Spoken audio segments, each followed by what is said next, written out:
You're listening to the Iterators of the Imperium.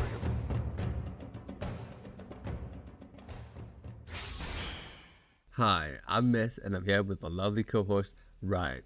And you're listening to Season 5 of the Iterators of the Imperium podcast.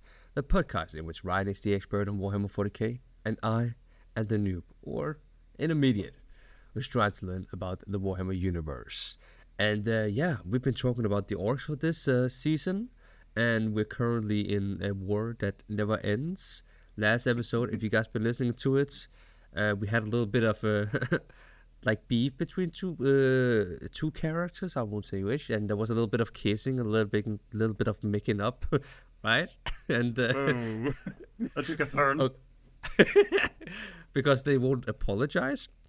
Yeah, our this is boy true. Ghazghkull. Oh, it is what it is. Do you want to take it over before I get into some real fanfic here, Ryan? Yes, absolutely. Please let me. We don't need fanfic. That's not what we're here for. That's a separate podcast. The internet is filled with that anyway, so it's, yeah. Hear me out. Bonus episodes where we just read people's Warhammer fanfic. I'm so down. Let's do it. I'm so down. Yeah.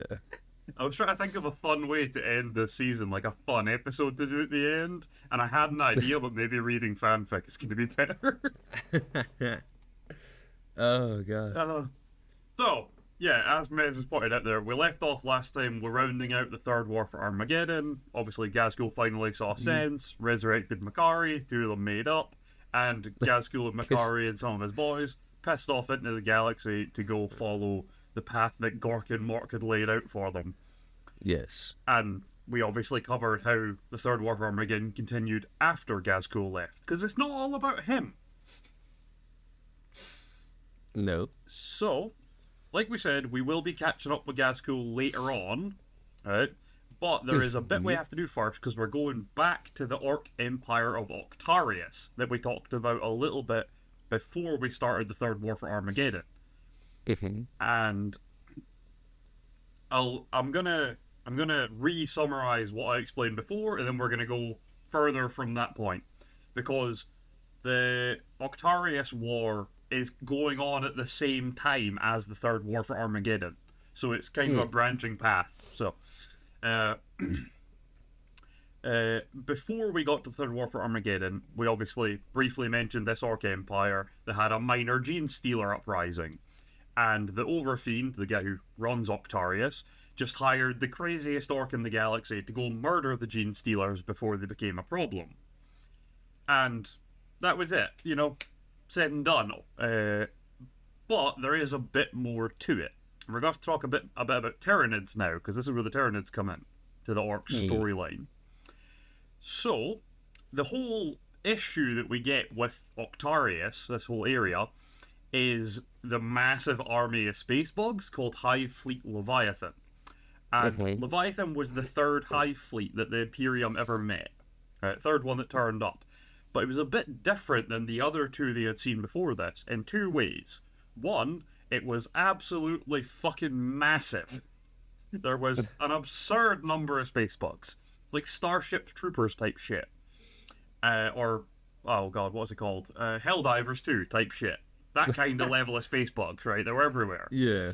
And the other thing is that all of the Hive fleets up until this point had came from the galactic east, whereas Leviathan came from the south. So it kind of caught people off guard a bit. They were like, we didn't know they could come from that way. So, it was a bit of an issue. Yeah. So rather than turning up in, I believe, the Ultima Segmentum, they turned up in Segmentum Pacificus to the south, and then made their way kind of northeast towards the Ultima Segmentum, rather than starting off with that bit. So they kind of came in at the back end of this area. So I actually have a map here that'll show you a bit. So right next to your head there, at the bottom, there is a bit that says Hive Fleet Leviathan, and you can kind of see how it splits off and kind of goes into the galaxy. Yeah. So it's part of this section that goes kind of north and then curves towards the east. This is the area we're talking about. So you can actually see on the map, there's a bit there labeled as Octarius, I believe. Either way. Octarius and Geist are right next to each other. So, this is where they came in, right? And there's an Inquisitor who's kind of at the forefront of all this Tyranid nonsense, and his name is Inquisitor Kryptman. I'll let you know now, his solution for most problems is blowing up planets. He's very much got like the whole Death Star thing going on. Just, it's like, the enemy can't get the resources if there are no resources, and then just blows up the planet. That's his solution to basically every problem. Very effective, though. It is very effective. Sometimes. Apparently, he's not great at thinking ahead, as you'll see in this episode. Yeah. So, it's once this Hive fleet kind of splits off and starts heading up towards the inner edge of the Ultima Segmentum, that's when Kryptman gets involved with this bit. Because he realizes that this Hive fleet is heading somewhat near this Orc empire called Octarius. And he kind of realizes that he could kill two birds with one stone here if he could make the Hive fleet turn towards the Orcs. Because the Orc Empire of Octarius is a very large Orc empire, which means that if the space bugs and the Orcs just meet there, they'll probably just kill each other. Yeah. Right? So that's his plan. He's like, two birds, one stone, it'll all be fine. So he's like, I need to divert the Hive fleet a bit. So what he does is he and a bunch of his guys capture a little brood of gene stealers, because obviously they're there to guide the Hive fleet. You know, they act as like a homing beacon for them. So he captures a little brood of them, puts them on a Space Hulk that's heading vaguely towards Octarius. He does have to blow up that moon Geist to make it get to Octarius, but once the Space Hulk arrives at Octarius, the Orcs obviously go and loot the Space Hulk, because, you know, free shit. And in the process, they are infected by the Gene Stealers. So they become, like, mutant-y, half-orc, half-tyranid monsters. So this is when the Orc Overfiend of Octarius hires the craziest bastard in the galaxy to go kill these infected Orcs. And he obviously turns up, wipes out all the infected Orcs, the Gene Stealers and all that. And they think, job done, problem solved. And as far as Kryptman's concerned, his plan hasn't worked perfectly, but it has worked. Because the entire Hive fleet doesn't turn away towards the Orc Empire, but a section of it splits off and heads towards it.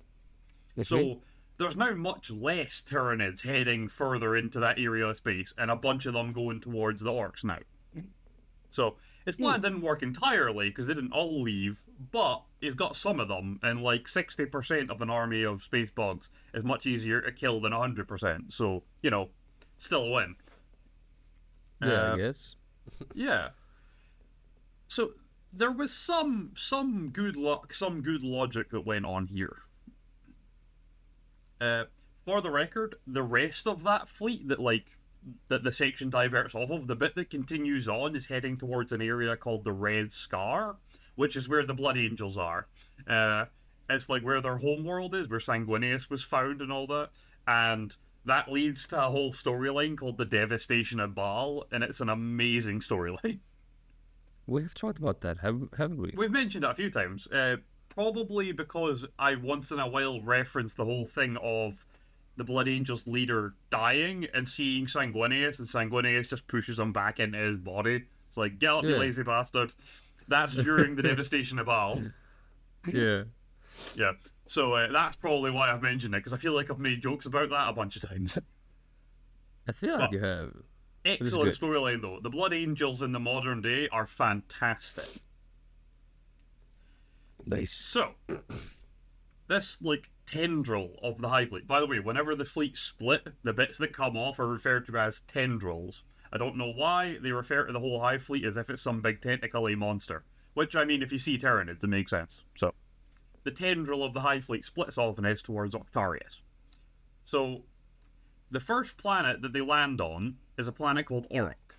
And you gotta remember, the Orcs think they've dealt with this problem, so they did not see this coming. Yeah.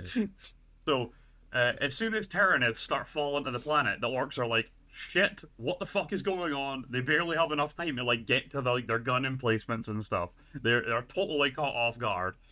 And essentially all-out war breaks out on this planet on every scale, right? You've got small orcs versus small space bugs, big orcs versus big space bugs. You've got squig-oths, the big fucking squig monsters, versus the big-ass space bugs. There's war of every scale brawling on this planet, and it basically just becomes a bloodbath. But this is not, like, a major world in the Orc Empire, so the number of orcs is significantly lower than the number of space bugs. And on that first day, by the time it gets to nightfall, every orc is dead. Damn. Yep. they slaughtered them. So, you gotta remember the whole thing with the space bugs, or with the Tyranids. I should start using the proper terms, because we're, meant to be teaching people things. The whole thing with the Tyranids is, they go to a planet, they kill everything, they set up these, like, pools of acid, the digesting pools, dump all the biomass in it, and then that, like, recycles it so that they can make new space bugs with it. Right? Yeah. So, just summarizing the gist of space bugs for you. So this entire planet is, like, wiped clean in, like, a day for them to make more Tyranids. So the Hive fleet that has split off is now larger than it was when it first appeared. Oh, God. Yeah.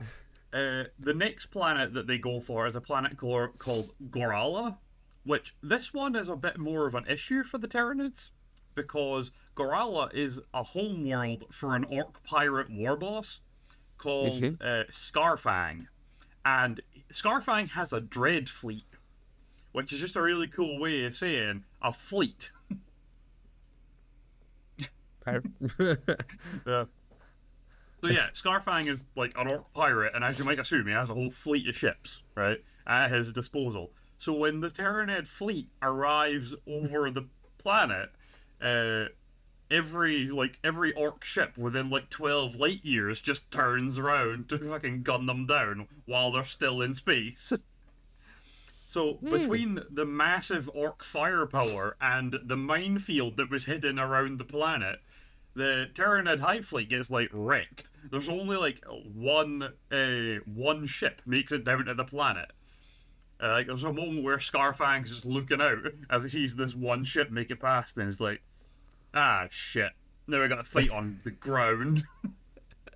So he sends a bunch of his boys to go down to the planet to sort out the space bugs, and it becomes a whole thing, right? Because you got to remember that the Tyranids adapt to anything. Adaptability is their whole thing, right? They're weirdly intelligent creatures, and they have very fluid biology, so you can just make a creature to suit any situation, right? Yeah. They've got ones that are like las rifle proof, they've got ones that are ballistic proof, they've got ones that are, well, not a lot is plasma proof, to be honest with you. Plasma tends to wipe out literally everything, but you get the idea. They just adapt to anything. But such a small number of them made it down onto the planet that they couldn't really act like Tyranids because, well, there was too little of them. They would just get wiped out. So they started doing, like, stealth attacks, right? They would treat the orcs like prey, and they were predators. So they would stalk them till you ended up with a small, isolated group of orcs, and then they would, like, sweep in really quickly and murder them all. Yeah. So in response to this, the orcs started moving in larger groups so that the Tyranids couldn't do this. So the Tyranids adapted again, and what they started doing was just attacking large groups of orcs as quickly as possible to cause mass carnage. So they would, like, get this huge group of them, surround them by, like, stealthing in, and then just flood in from everywhere and tearing shit apart, so the orcs didn't know which way to fire and things like that. They were using, like, speed to their advantage and surprise to their advantage. So even if there was a larger group of orcs, they could kind of make it work for them. Even if they had to retreat without killing all of them, they would still get a bunch of them. The thing is, orcs don't really give a shit about bodies, so they kind of just leave the dead orcs lying and wander off afterwards. Yeah. This worked to the great benefit of the Tyranids, because at night, they would come out of their caves and tunnels and stuff that they've been away hiding in, and gather up the bodies of the dead take them back to the caves, into the digestion pools, and make more Tyranids. So every time they managed to kill a couple of Orks, they got more Tyranids out of it. And slowly the scale of war started to shift. Yeah. Yeah. But obviously, with more Tyranids meant that they could be a bit more brazen with their strategies, with their ways of attacking the Orks. So, once the Tyranid army starts to grow, they start taking on larger groups of Orks at any one time to get more biomass to make more Tyranids. So they're playing a numbers game here. Eventually, Scarfang sees what's going on, that his Orks aren't doing quite as well as they should be, and the Tyranids are definitely still on the planet. So he goes down to the planet himself to lead. And at this point, you're getting like proper battles between Orks and Tyranids, because there's enough Tyranids that they can do that. They can fight actual warfare now. But with their war boss beside them, the Orks all rally and start fighting a lot harder, a lot better. And they kind of start pushing the Tyranids back, like, more significantly than they have been up until this point.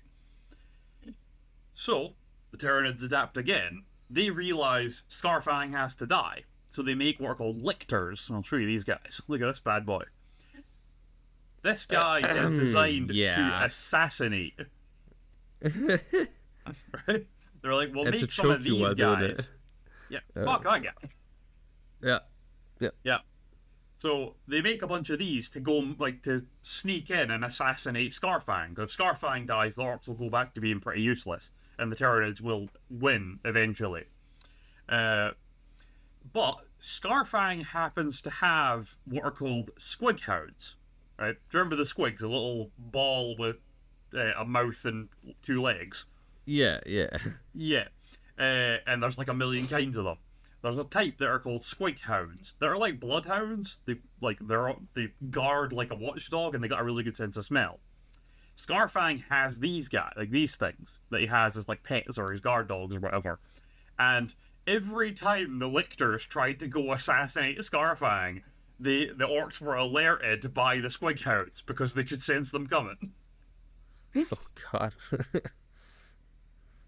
So, all the assassination attempts failed, unfortunately for the Tyranids. Very fortunate for Scarfang. So, the Tyranids adapted again, and this time they went with hit-and-run strategies, right? They decided to kind of use the Orcs' rage against them, that if we can annoy them enough, they'll be stupid, right? So, they make up a bunch of what are called Hormagaunts, which are these guys. And the idea is they send in a shitload of these to do a really quick attack and then run away again before the Orcs can, like, rally a defense.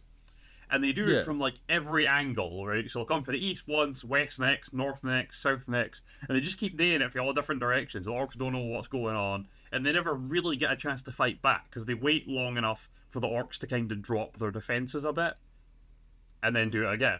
And eventually, Scarfang gets pissed off and orders that his boys pursue the Hormagaunts. So all his boys load up into trucks and onto, like, death wagons and stuff, and they rally out after these fuckers. And this was obviously a trap, as you might assume. Yeah. So what the Tyranids had done is they had set up a bunch of these things called venom throps. And as you can kind of see, they're like a little stalk creature that produces this, like, poisonous fog. So once the Orcs were in amongst them, these things all start spewing this fog, which blinds the Orcs and also kind of poisons them.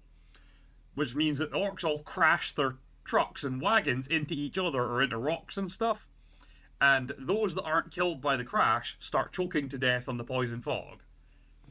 And obviously, a few of them still have their heads about them and start, like, trying to kill these things to stop the fog. And after a few of them are killed, and Scarfang obviously is still alive, he gets out of his truck, starts hacking down some of these guys. And once the fog starts to clear, because these things aren't producing it anymore, he realizes he is surrounded by 12 lictors. It's like, just those things emerging out of the fog. Nice. I believe he makes, like, 2 steps towards one of them before, like, every one of them stabs him. Oh god. Just impaled from every Can direction. I make a lighthearted joke here? Can Yeah, I go can I for make it. a light joke? So instead of this being like a venomous fork, right? It's just they've been eating Mexican food. It's just farts, and the orcs quite enjoyed it, and they all had a party. Sorry, that's disgusting. I Continue. feel like orcs would like enchiladas. I feel like they would. I feel like they do, and farts. You know, just a big Yeah, mist of they fart. probably laugh at them. I imagine an orc has a sense of humor of like an 8-year-old child. Yeah, probably, yeah. Probably. So obviously, once Scarfang's dead, story as old as time. The war boss is dead. The orcs lose cohesion. The army falls apart pretty quickly. Standard stuff. So the planet Gorala quickly falls to the Tyranids after this, and again it is wiped clean. Everything's put into the acid pools, and they use it to make new ships and rebuild the army. Standard stuff. Nice. So, the next thing we come to is actually the planet Octarius itself, which obviously is the main world of this whole Orc Empire. And the Overfiend there had heard about Orok, the first planet that fell, and he was prepared, right? He knew the Tyranids were coming, and he was fucking ready for them, right? He had every type of orc troop ready to go. He had a whole fucking massive army of orcs ready for these fuckers. He had helicopters ready, planes ready. He had, like, machine gun encampments all over the place, even up in the mountains and stuff, right? Had, like, anti-air weapons and everything set up everywhere. He was ready for these fuckers. It's prepared. He was fucking prepared. So, once the Tyranids start falling to, like, towards the planet, the orcs all start cheering. They're ready for this fight. They've been excited for it. They've been waiting for this shit. And all the machine gun emplacements and anti-air stuff all just unleash hell into the sky to kill the Tyranids as they're falling. So it just starts raining, fired bullet casings and Tyranid bits. Nice. Yeah. And those few Tyranids that make it to the ground are basically just torn apart limb from limb by the massive army of orcs waiting for them. Like piranhas just trying to grab apart. But I got his leg. So this kind of continues until what appears to be an approaching storm cloud turns out to be a massive horde of gargoyles, which are these guys. There's so many, it looked like a storm cloud until they got close enough. Yeah, and then you shit obviously- yourselves. Yeah, so obviously these fuckers can fly, which is an issue, right? So the anti-air guns and everything just turn to fire into these things as well, which means more Tyranids are getting onto the ground because they've got multiple targets to shoot at now. But obviously there's more than enough orcs on the ground to handle the small amount of Tyranids that are landing. The Overfiend also gets all the orc helicopters and planes into the sky to go take care of these things. And there are also some orcs that are like, they just have like an axe, but they're so excited for the fight, they start climbing up the mountains to try and like take a swing at them as fly past. And now all that happens really is that it changes from raining bullets and Tyranid bits to raining bullets, Tyranid bits, the odd flying orc, and, general mechanical wreckage as their helicopters and stuff are torn apart. But still, not much is going on here. And, orcs are loving every minute of this. It's all going really well for them. And then the ground starts shaking and kind of bursts open a bit in a few different places, exposing these, like, underground tunnels full of Tyranids that all just swarm up into the middle of, like, the ground forces of the orcs. And Great. I tell you what, I don't think orcs have ever been so excited for an enemy to burst up under their feet, because the orcs basically just shoved them all back into their tunnels, then jumped in after them to chase them down. What? Yeah. That is so dumb and I love it. I know. I don't know why, right? I don't know if you've seen it. I don't know what it's from exactly, but there's this clip that I see on the internet once in a while, and it's those like the YouTubers and stuff that do mocap to be able to animate characters within a game and stuff. So it's one of those, and it's playing. I think it was the remake of Dead Space 1, like the remaster of Dead Space 1. And there's a bit right at the start where you like go into a hallway, and one of the monsters like jumps up into a vent and like disappears. So you just get this really quick glimpse of it, and the guy is like chasing it down, climbing into the vent and like crawling after it. And he's like, "You're the monster. You don't get to run away. Get back here and scare me." Like, that's what it was like for the Orks. They're like chasing the Tyranids down their own tunnel. It's like, get back here. You're the invader. Element, get back here and fight. Catch him off guard, right? Go on. That's it. So yeah, this finally gave like the bulk of the Orc army something to do, and they were fucking loving every minute of it. I could imagine. Yeah. So the Tyranids did manage to get some like stealth bugs up the mountains to take out like the gun emplacements, which meant that they could now get more Orcs on. More Tyranids onto the ground. So the rain of like fresh Tyranids picks up a bit more, but I mean, even then, they're only matching the Orcs like on a 1-to-1 basis, and the Orcs have like a home field advantage. They're loving it. So they still don't make a lot of headway, but like the planet's getting a bit fucked up now, and there's like blood everywhere. But like everyone's still happy. Nice. No one's particularly winning or losing, but everyone's having a good time. That's the gist. So this just kind of continues on like this for a long time, Orc versus Bug. It is the biggest war Octarius has ever seen. So the Orcs are fucking loving it. But outside of Octarius, the war obviously is just kind of ramping up, because it's not just on this planet, it's the whole area of space that's considered part of this empire. It's all getting ravaged by the Tyranids. But it spills beyond that sometimes, right? Because, like, there will be an area that is, you know, like you could draw on a map. This area is considered the Orc Empire. The Tyranids don't give a shit. Any planets nearby that have stuff worth killing, they'll go kill, right? Yeah. This leads to some other factions getting involved, because the Tyranids start upsetting the Eldar, so Eldar craft worlds start getting involved.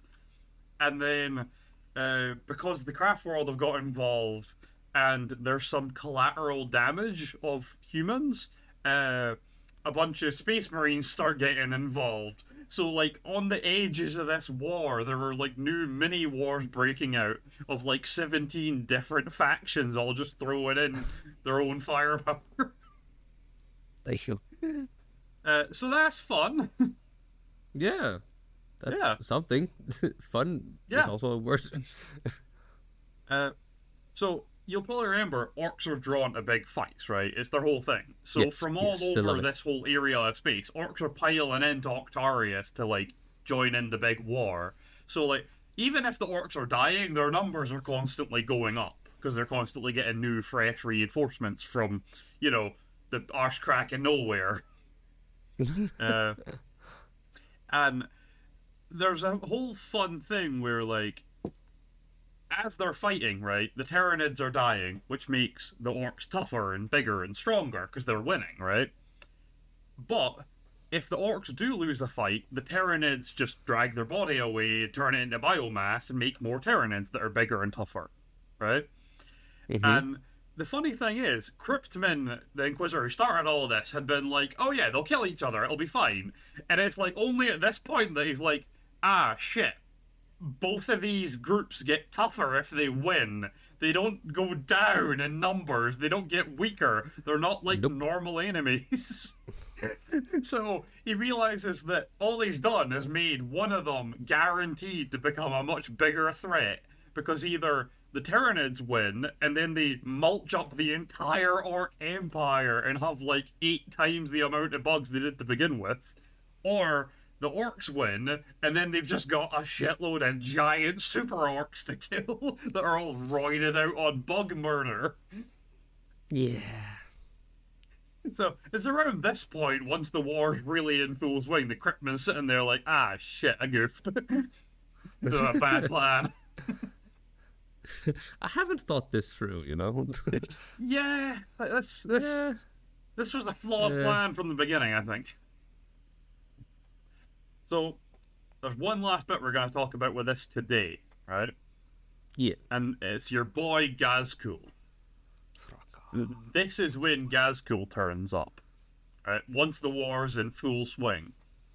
So obviously he's done all his stuff on Armageddon. He's reconciled with the gods and Makari, and he's headed this way. Ghazghkull is such that orcs follow him wherever he goes. Right? There are orcs that will follow him before they'll follow the call of a big fight.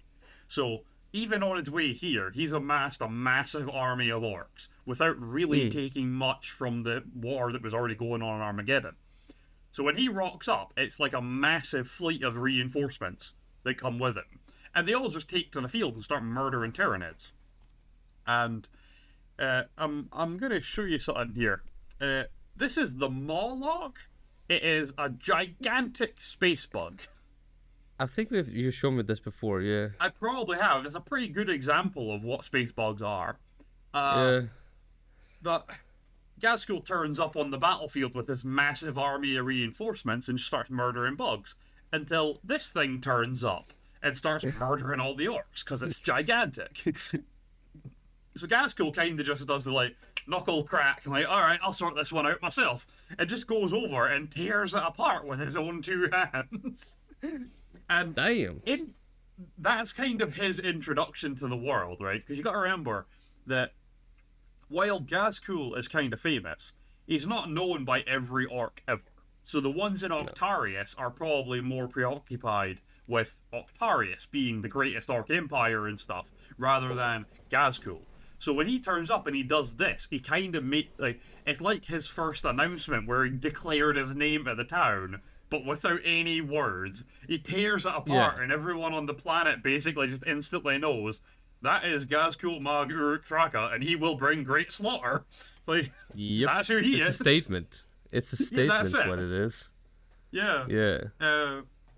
So, in doing so, the orcs on the battlefield kind of rally behind him. And the war kind of continues on. Ghazghkull goes and meets with the current Overfiend, which is a guy called Zog Steeltooth. So he meets with him, who's the leader of the whole orc empire of Octarius. And he kind of just provides reinforcements and then rallies all the orcs and then reorganizes them so that they fight the way that Ghazghkull's orcs would have, right? Like with strategy and tactics, rather than blind orcs running into carnage, which is what they've been doing up until now. And to be fair, it's been working pretty well. But Ghazghkull kind of does the whole actual military commander thing and gets them all to fight properly, take up defensive positions, fight a war the way a war's supposed to be fought by soldiers rather than by, feral beasts. Yeah. Yeah. And once he's kind of done all that and he's got the orcs on the kind of the front foot again, so the orcs are winning again, he just pisses off again. He just leaves Octarius. Ghazghkull's got places to be, man. He just turned up to sort them out so that they could win. It's guys, you're embarrassing the orc name. Gork and Mork sent me here to tell you to get your head out your ass and get your shit together. And once you've done that, I'm leaving. So yeah, once the orcs are all kind of sorted out, Ghazghkull just pisses off again. From this point, Ghazghkull heads off to attack the Imperium of Man, allegedly with a fleet of 5 million warships. That's a lot. There's a lot of warships, especially for orcs. Yeah. Yeah, so he's heading towards the Imperium to kick up some shit there now. And for the record, I think the last thing we're going to talk about in this season is going to be what happens to Ghazghkull once he gets to the Imperium and stuff. But until then, we do have to finish the Octarius War. So we will be continuing that next time, because it continues long after Ghazghkull left. Yeah. Yeah. So, would you like to round out for today? I sure can do, right, man. Well, a lot of stuff have been going on. Yeah. So don't miss the next episode. The climax is coming. Oh well. But thank you Maybe guys don't for say listening it like to this that, episode. but yeah. I mean, that excitement, Ryan, right? You keep them engaged, right? Oh yeah. You don't want to miss next episode. No, you don't. No, God no. You never To be know fair, what though, can they happen. really don't. Yeah. Like, we could put in some more fanfic, you know? Oh, sorry. I'm gonna have to look up some Warhammer fanfic. Don't. I Google. Continue. Whether or not we use that in the next episode, you just have to tune in and see. Thank you guys for listening to this episode of Iterators of the Imperium podcast. It's been me, MEZ and Ryan, and we will see you in the next one. Take care and peace. Bye.